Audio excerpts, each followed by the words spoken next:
జై భవానీ అందరికీ. మనం ఇప్పుడు రవ్వలకొండలో ఉన్నాము. ఇక్కడ బ్రహ్మంగారు కాలజ్ఞానం రాసినటువంటి క్షేత్రం రవ్వలకొండ. మనం ఇప్పుడు రవ్వలకొండ గుహలోకి వెళ్తున్నాం.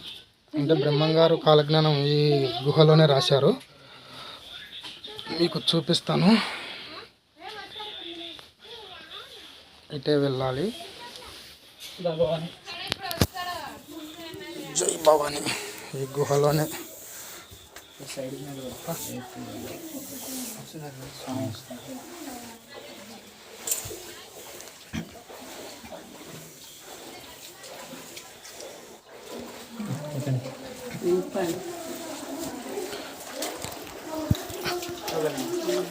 ఇలా ఈ గుహలో నీళ్ళల్లోనే ఇలా వెళ్ళాలి. మన ఈ దావలోనే మన కాలజ్ఞానం రాసినటువంటి బ్రహ్మంగారిని చూడాలంటే ఇటు వెళ్ళాలి.